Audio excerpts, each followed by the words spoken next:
प्रिय विद्यार्थियों, आज हम पिछले वीडियो लेक्चर के आगे से पढ़ेंगे। इसमें है समुच्चयों का पूरक। तो देखते हैं दो समुच्चयों का पूरक समुच्चय हम कैसे ज्ञात करेंगे।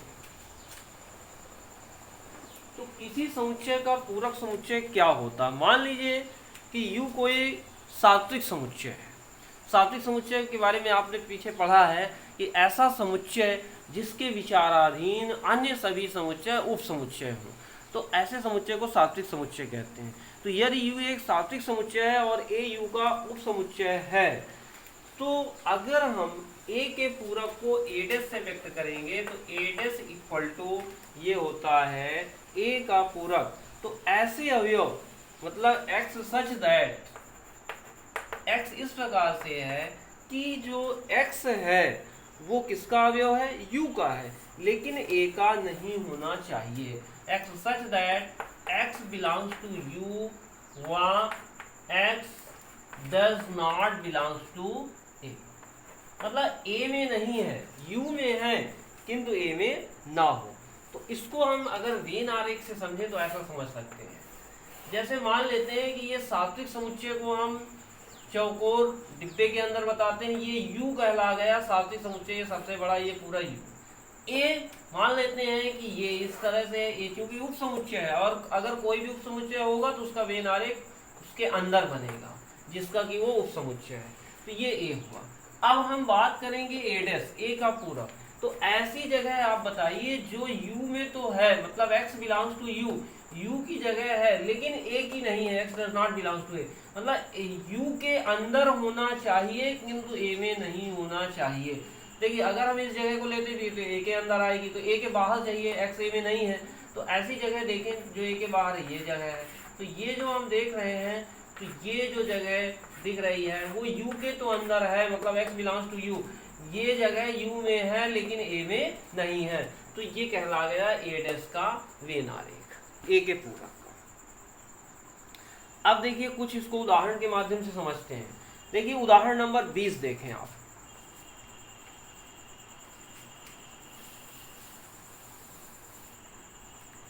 यहां पे देखिए उदाहरण 20 है क्या। प्रश्न आप पुस्तक से लिख लेंगे, मैं केवल इसका हल बता रहा हूं। तो देखिए हल दिया है u बराबर कितना दिया है, 1 से लेकर के 10 तक की प्राकृत संख्या 1 2 3 4 5 6 7 8 9 10, 1 से लेकर के 10 तक की संख्याएं हैं।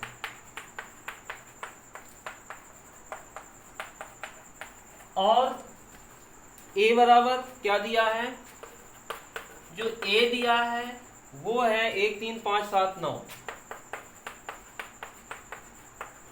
हमको करना क्या है, A' निकालना है A का पूरक। तो इसलिए देखिए A' मतलब A का पूरक। तो क्या करना है कि ऐसे अवयवों को लिखना है जो कि U में तो हैं किंतु A में ना हो। तो देखिए एक एक करके देखें, यहाँ पर U के अवयव ही लिखने हैं हमको। 1 नहीं लिखना क्योंकि इसमें A में है, 2 लिख लेते हैं क्योंकि इसमें नहीं है, ये 2 हो जाएगा, 3 इसमें छूट जाएगा, 4 लिख लेते हैं क्योंकि इसमें नहीं है, 5 भी छूट जाएगा, 6 लिख लेते हैं, 7 भी छूट जाएगा और 8 लिख लेते हैं, और यहाँ पे 9 छूट जाएगा और 10 लिख लेते हैं। तो इस तरह से हमने किया क्या, हमने यहाँ पे वास्तव में A' equal to U minus A किया। मतलब हमने U के सभी अवयवों को लिखा किंतु उनको नहीं लिखा जो A में थे। तो A' equal to U minus A होता है।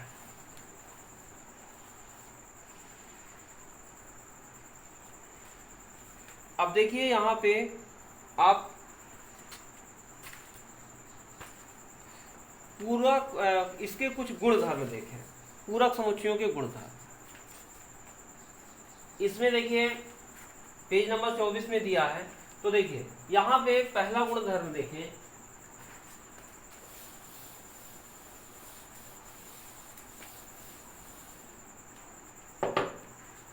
पूरकों के कुछ गुणधर्म।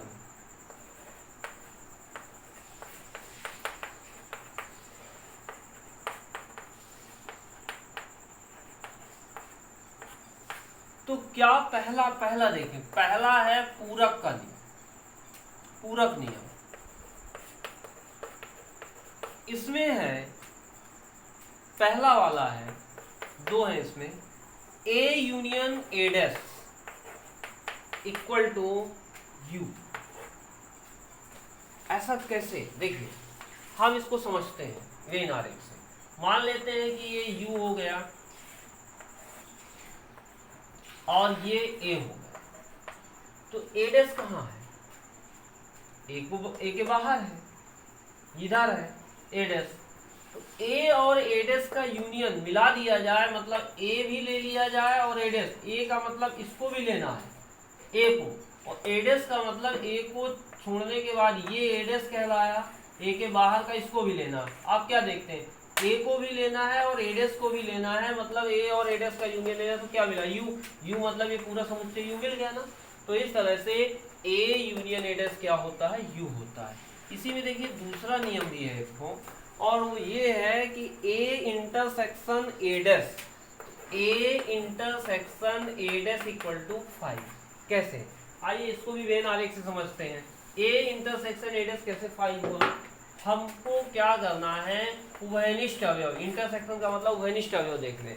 ऐसी जगह बताएं जो ए में भी हो और ए डैश में भी, देखिए ए है और इधर ए डैश है, ऐसी कौन सी जगह है जो कि दोनों में है। देखिए ए डैश वाली ये जगह है और ए की जगह ये है। अब इसमें ऐसी कोई भी जगह नहीं है जो ए में भी हो, मतलब ए के अंदर भी आए और ए डैश के भी अंदर आए।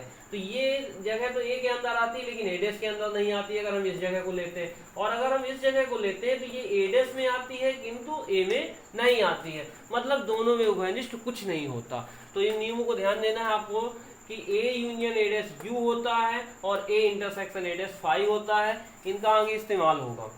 देखिए दूसरा है डी मॉर्गन का नियम। तो ये जो D Morgan's law,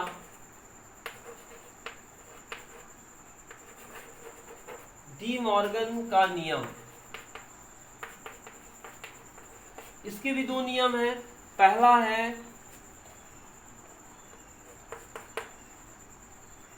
A union B dash, इसमें अगर हम ब्रैकेट खोलते हैं तो ए डैश इंटरसेक्शन बी डैश प्राप्त होता है।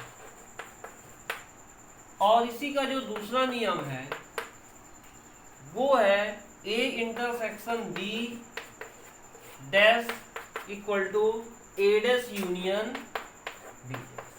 अब देखिए अगर ध्यान से याद रखें, अगर यू है यूनियन है तो इंटरसेक्शन में चेंज होगा और दोनों में डैश लग जाएगा, और अगर इंटरसेक्शन है तो वो यूनियन में चेंज होगा। अब रही बात इसके वेन डायग्राम की, तो ये आप जब यहाँ पे प्रश्न नंबर 5 पढ़ेंगे, प्रश्नावली अगली प्रश्नावली 1.5 में, वहाँ पर इन सभी के वेन डायग्राम बनाएंगे। तो यहाँ पर इसका भी बनाएंगे और इसका भी बनाएंगे, तो देखेंगे कि दोनों का एक ही वेन डायग्राम है और इसका इन दोनों का भी एक ही। ये प्रश्न ही दिया है प्रश्न नंबर 5 पे, इसलिए अभी यहाँ पे वेन डायग्राम छोड़े दे रहे हैं और वहाँ पे बनाएंगे। अब आगे देखिए अगला द्विपूरक नियम, तीसरा है द्विपूरक नियम।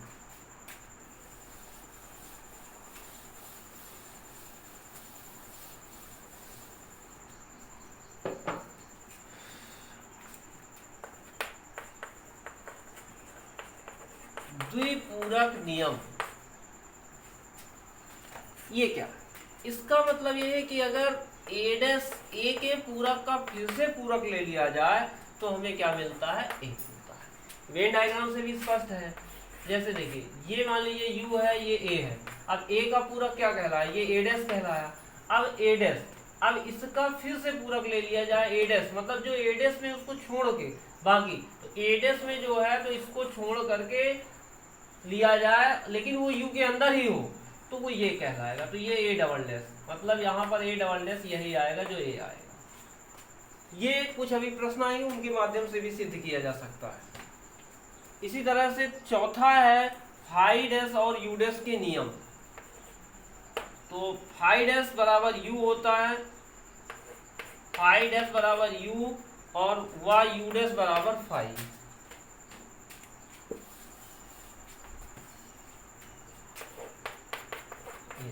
देखिए फाई डैश यू कैसे हुआ, यहां पर फाई डैश में रिक्त समुच्चय के अवयवों को छोड़कर बाकी सभी लिखना है। तो निश्चित तौर पे यू के सभी अवयव आएंगे। और यू डैश इसमें इसके अवयवों को छोड़ के लिखना है तो ये फाई आएगा। अभी ये उदाहरण लगाएंगे तो उससे सत्यापन किया जा सकता है। तो इन नियमों को ध्यान देंगे। अब आइए आगे बढ़ते हैं प्रश्नावली 1.5 में और उसके प्रश्नों को हल करेंगे तो ये सारे नियम स्पष्ट समझ में आ जाएंगे। अब देखिए प्रश्नावली 1.5 का पहला प्रश्न,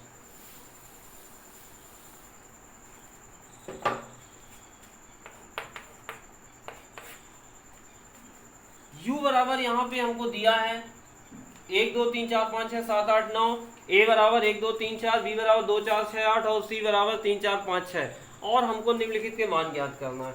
देखते हैं, पहले दिया है हमको a बराबर u बराबर दिया है 1 से लेकर के 9 तक की संख्याएं हैं, 1 2 3 4 5 6 7 8 9।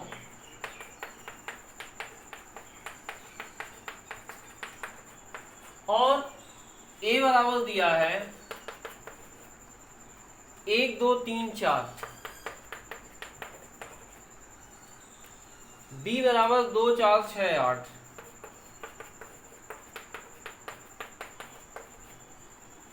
अब c बराबर 3 4 5 6।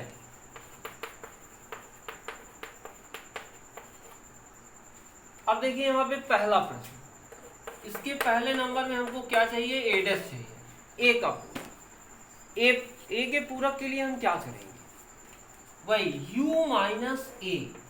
मतलब क्या, हमें u के अवयव लिखने हैं लेकिन उनको नहीं लिखना जो a में है, ए वाले माइनस हो जाएंगे। तो u के सभी अवयवों को लिखते जाइए लेकिन उनको छोड़ते जाइए जो a में है।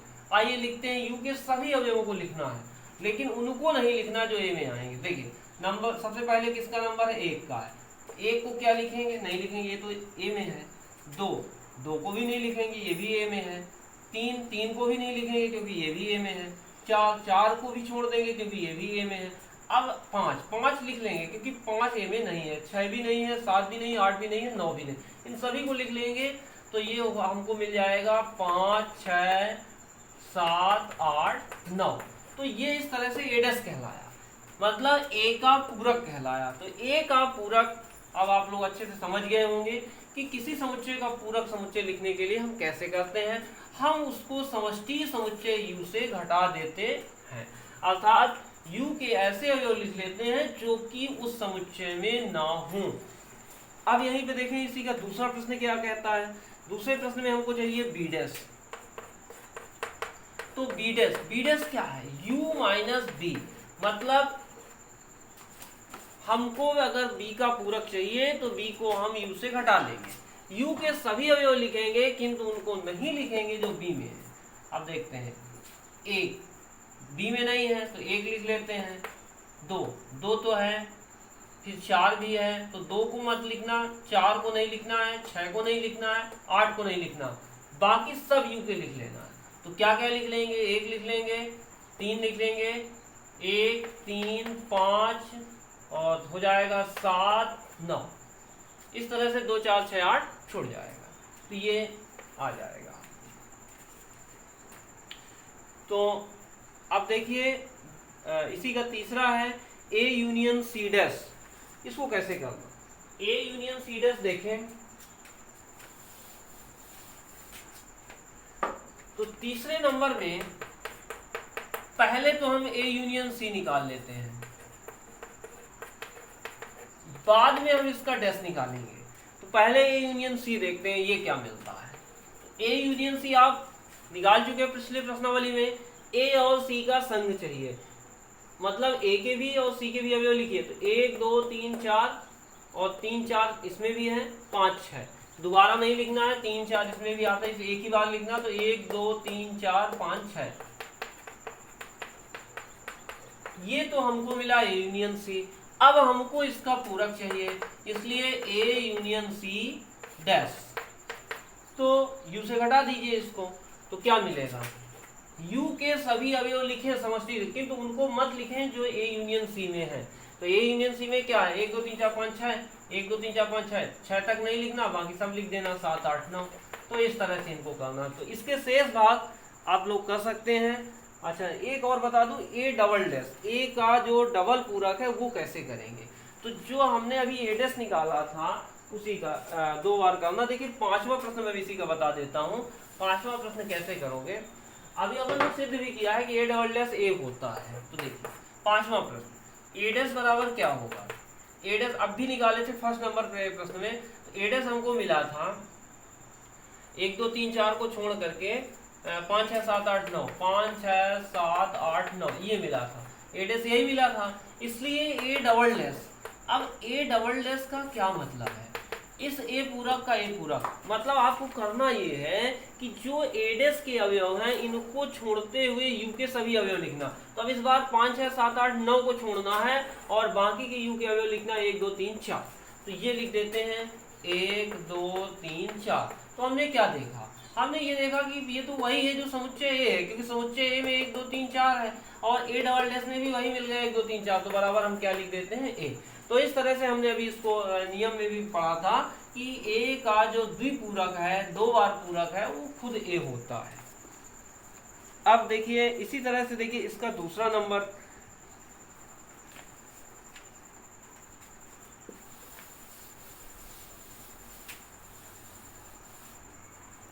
इसका जो सेकंड क्वेश्चन है दिया है u बराबर, जो यहाँ पे समष्टि समुच्चय दिया है वो A B C D E F G H,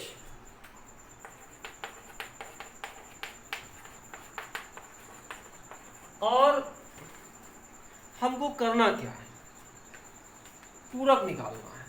पहला नंबर है a बराबर ए बी सी,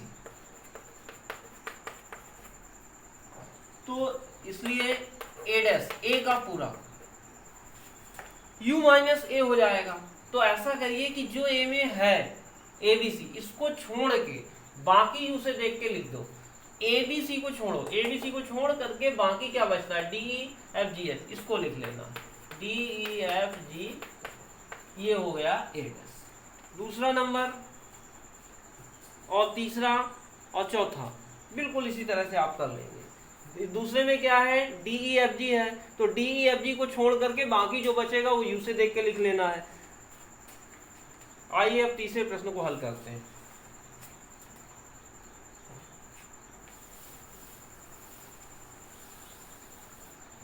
तीसरे प्रश्न में प्राकृत संख्याओं के समुच्चय को सात्विक समुच्चय मानते हुए निम्नलिखित समुच्चयों के पूरक समुच्चय लिखिए। तो तीसरे नंबर में देखिए हल, u बराबर जो यहाँ पर समष्टि समुच्चय दिया है प्राकृत संख्याओं का समुच्चय, u बराबर n है। n मतलब प्राकृत संख्याएं, मतलब 1 2 3 4 5 और ये तरह से ये अनंत तक जाएगा।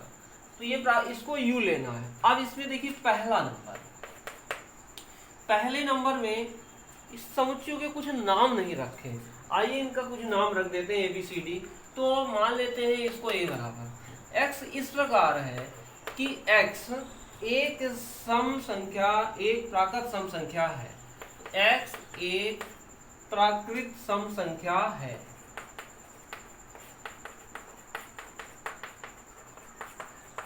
तो क्या है इसमें, हम इसमें से a डैश निकालते हैं। अब ये बताइए कि प्राकृत संख्याओं के समुच्चय से सम प्राकृत संख्याएं हटा दें तो क्या बचेंगी। प्राकृत सम प्राकृत का मतलब हुआ एक प्राकृत सम संख्या, मतलब 2 4 6 8 ये नहीं रहेंगी तो क्या बचेंगी विषम संख्याएं, क्योंकि सम प्राकृत संख्याएं और विषम प्राकृत संख्याएं मिलकर के प्राकृत संख्याओं का संग्रह बनता है।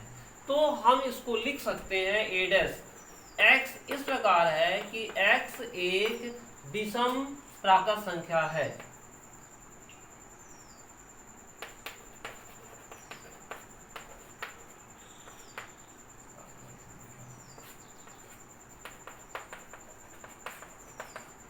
ये हो जाएगा। इसको आप सम, बाद में प्राकृत संख्या भी लिख सकते हैं, सम प्राकृत संख्या। पुस्तक में प्राकृत पहले दिया हुआ है इसलिए मैंने लिखा है, बाकी आप बाद में भी लिख सकते हो, कोई दिक्कत नहीं है। तो ये हो गया ए डैश। इसी तरह से देखिए इसका दूसरा नंबर, दूसरे नंबर में x इस प्रकार है कि x एक प्राकृत विषम संख्या, तो इसका उल्टा यही आ जाएगा सम। इसमें आप लिख देंगे x इस प्रकार है कि x एक प्राकृत सम संख्या है। इसी तरह से देखिए तीसरा नंबर, x संख्या 3 का एक धन गुणज है, तो इसका पूरा क्या होगा, x संख्या, x एक प्राकृत संख्या है और यह 3 का गुणज नहीं है। इस तरह से आप इनके उत्तर लिख सकते हैं। सभी के उत्तर पीछे दिए हुए हैं, जिसमें दिक्कत है देख सकते हैं, और बाकी ये सभी बिल्कुल सरल सवाल हैं। अब देखिए जैसे मैं इसका 10वां बता देता हूं आप लोगों को। x इस प्रकार है कि x बड़ा या बराबर है 7 से। कैसे करेंगे इसको, इसका 10वां नंबर देखिए।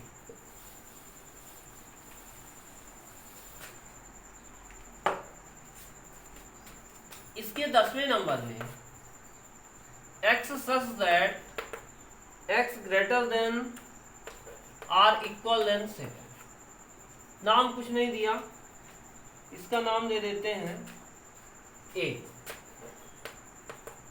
a' क्या होगा,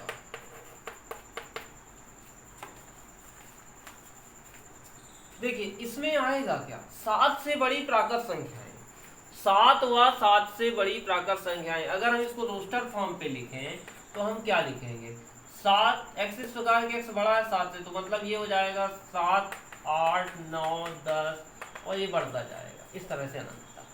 अब इसका पूरक लिखना, मतलब इनको छोड़ के बाकी u से देख के लिखना, u माइनस a करना कुल मिला करके। तो देखिए u के अवयव लिखिए 1, 2, 3, 4, 5, 6 तक आ जाएगा। आप इसको ऐसा भी लिख सकते हैं कि x इस प्रकार से है कि x छोटा है 7 से, y x belongs to n, क्योंकि यहाँ पे कम संख्या है तो अपन इसमें इस तरह से भी लिख सकते हैं। मैं समझाने के लिए इसको रोस्टर फॉर्म में लिख रहा हूँ। ये उत्तर आएगा। इसको आप ऐसा भी लिख सकते हैं कि x इस प्रकार है कि x छोटा है 7 से व x बिलोंग्स टू n, मतलब x एक प्राकृत संख्या है और 7 से क्या है, छोटी है। तो 7 से छोटी प्राकृत संख्या क्या कहलाए, 1, 2, 3, 4, 5 है। चाहे इसको लिखे चाहे इसको लिखे, दोनों का मतलब एक ही है, दो में से कोई भी लिखा जा सकता है। अब देखिए प्रश्न नंबर 4, इसमें u दिया है, a दिया है, b दिया है, हमको कुछ सत्यापन करना। देखिए चौथे प्रश्न को हम कैसे करें।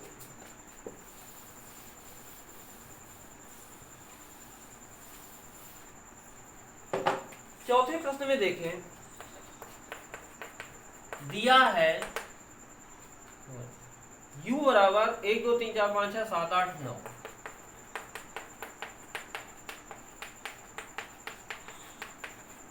और a बराबर कितना है, 2, 4, 6, 8।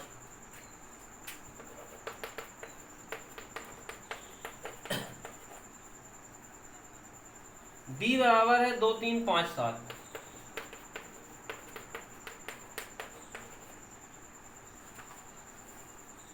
तो सत्यापन क्या करना है, a union b dash equal to a dash intersection b dash. पहला नंबर देखें, पहले नंबर पे हमें सत्यापित करना है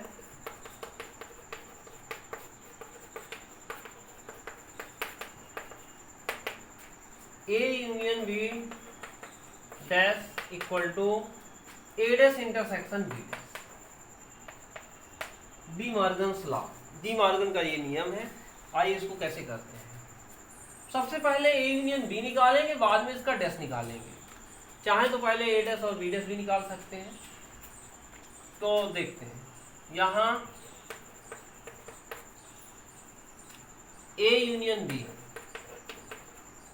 क्या कहलाया, a यूनियन b, a और b के अवयव लिखिए, a संग b, 2, 3, 4, 5, 6, 7, 8, क्रम से लिख लेते हैं, 2, 3, 4, 5, 6, 7, 8। ये दो दोबारा नहीं लिखना,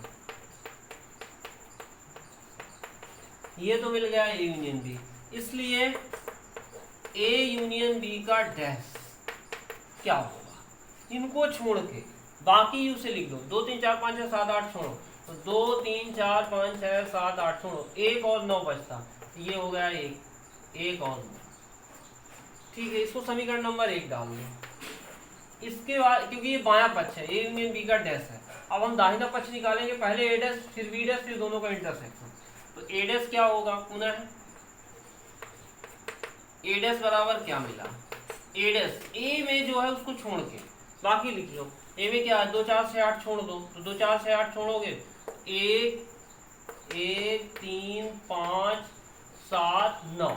और बी डैश क्या होगा, बी डैश जो मिलेगा तो क्या मिलेगा हमको, बी में जो है उसको छोड़ के लिखना है, 2 3 5 7 छोड़ना है, तो ये हो जाएगा 1 और 4 हो जाएगा और 6 और 7 छूट जाएगा 8 और 9।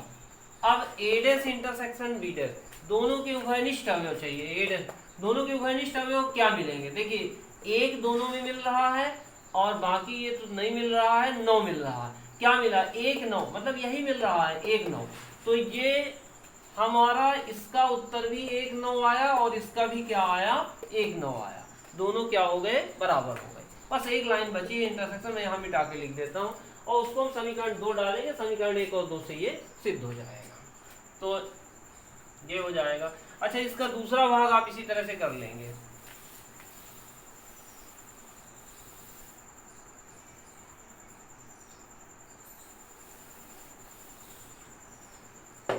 ये हो जाएगा ए डैश इंटरसेक्शन बी डैश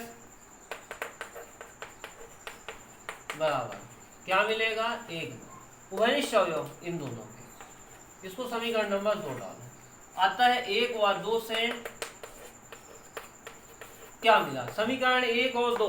देखिए समीकरण 1 में मिला था ए यूनियन बी का डैश 1 9 मिला था, इसमें ए डैश इंटरसेक्शन बी डैश भी 1 9 मिल रहा। दोनों के दाहिने पक्ष बराबर है तो दोनों के बाएं क्या हो जाएंगे, बराबर हो जाएंगे।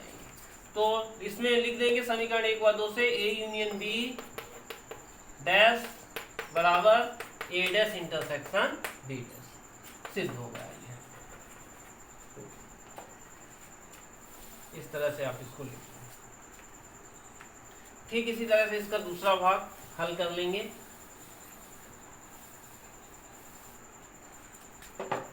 इसके बाद देखिए पांचवा प्रश्न, निम्नलिखित में से उपयुक्त वेन आरेख खींचिए। पांचवी का देखिए पहला नंबर, इसमें है ए यूनियन बी डैश, इसका वेन आरेख कैसे बनेगा, तो देखिए ए यूनियन बी का डैश, ये ए मान लेते हैं समुच्चय है, ये बी समुच्चय है, ए यूनियन बी क्या होगा, ये कहलाया। जो ए में है या बी में है ये कहलाएगा जो ए बी के अंदर का, इसको ए यूनियन बी बोलेंगे। और ए यूनियन बी का डैश मतलब ए यूनियन बी को छोड़ के बाकी जो बचे जगह बच रही है वो ए यूनियन बी का डैश है। ये रेखांकित भाग ए यूनियन बी के डैश को दर्शाता है। रेखांकित भाग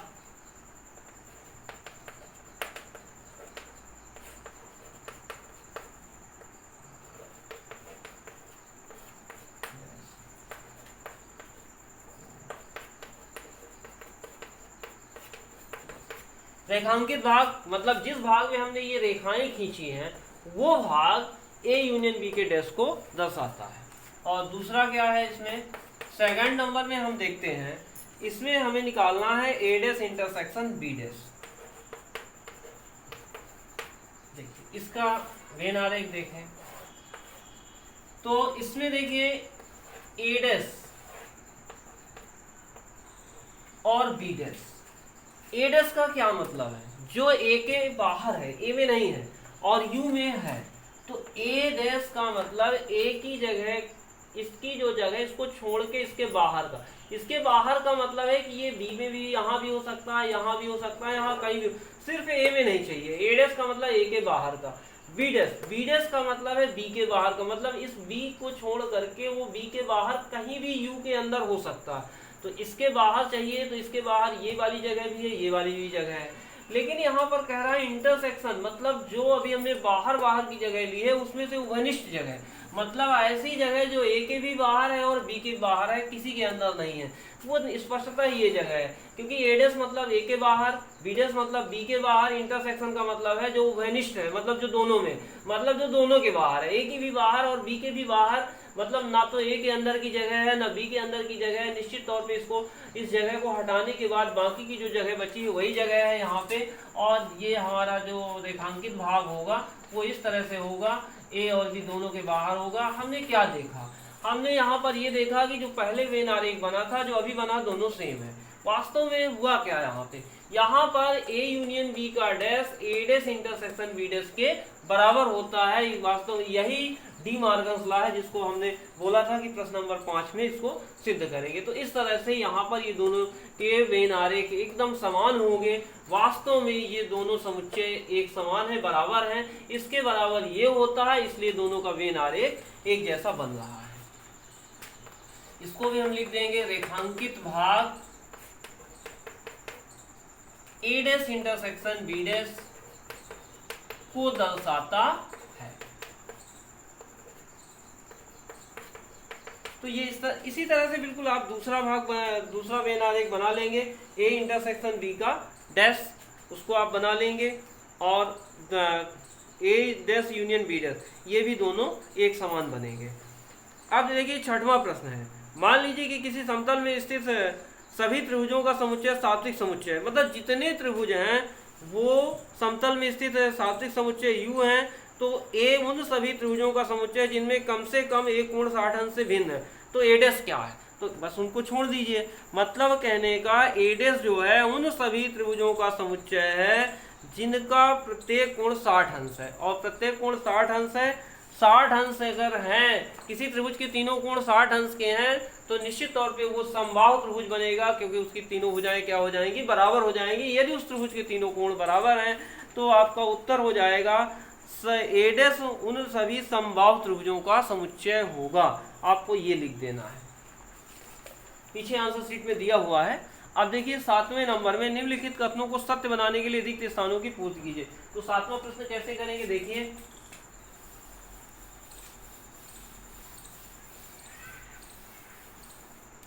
सातवें प्रश्न में पहला है ए यूनियन ए डैश क्या होगा? तो बताइए, ए और ए को मिला दें तो क्या मिलेगा? यू समुच्चय है, ये ए कहलाया, ए के अंदर का ये ए हुआ, और ये ए डैश हुआ। तो जब आप ए वाले हिस्से को भी लेंगे और ए डैश मतलब ए के बाहर वाले को भी लेंगे, ए और ए डैश लेते हैं, तो आपको क्या मिला? सीधा यू मिल गया। तो ए यूनियन ए डैश क्या हो गया? यू हो गया।